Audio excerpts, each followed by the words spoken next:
Thank you everybody for being here.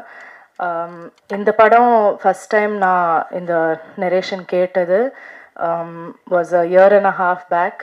கிரு என்னை கால் பண்ணி நான் வந்து ட்ரைவ் பண்ணிகிட்டு இருந்தேன். அப்போது ட்ரைவ் பண்ணிகிட்டு இருக்கும்போது இந்த ஃபுல் படத்தை நான் வந்து நரேஷன் கேட்டேன். எனக்கு நரேஷன் கேட்கும்போது அந்த படம் எனக்கு தலையில் அப்படியே ஓடும். அப்போலேருந்து இப்போ வந்து இதை ஃபஸ்ட் டைம் இங்கே பெரிய ஸ்க்ரீனில் பார்த்தேன்னா, ஸோ இங்கே பார்க்கும்போது it's a very beautiful feeling.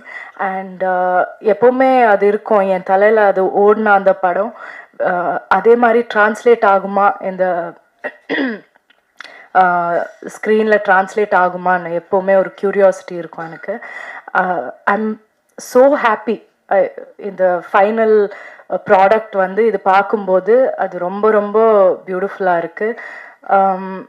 கிரு வந்து ஷீஸ் அ வண்டர்ஃபுல் ரைட்டர். எனக்கு not just as a director but as a person everything I'm very fond of her. So wish you the best கிரு.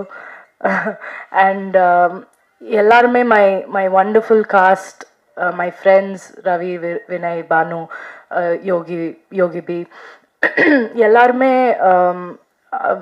ஒரு செட்டில் வந்து even ஒருத்தர் one person வந்து ego எடுத்துகிட்டு உள்ளே வந்தால் அது வந்து ஒரு டிஸ்டர்பிங் விஷயமா இருக்கும்.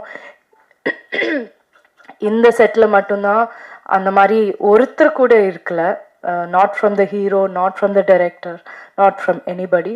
ஸோ அந்த எக்ஸ்பீரியன்ஸை வந்து நான் எப்போவுமே ஐ வில் ஆல்வேஸ் ரிமெம்பர்.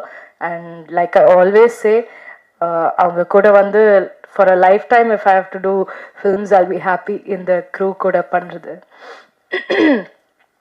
அந்த ஃபைனல் அவுட்புட் வந்து ரஹ்மான் சாரோட மியூசிக், ரஹ்மான் சார் பண்ணுறாங்கன்னு கிரு சொன்னப்போ அது ஒரு பெரிய ரிலீஃபாக இருந்தது.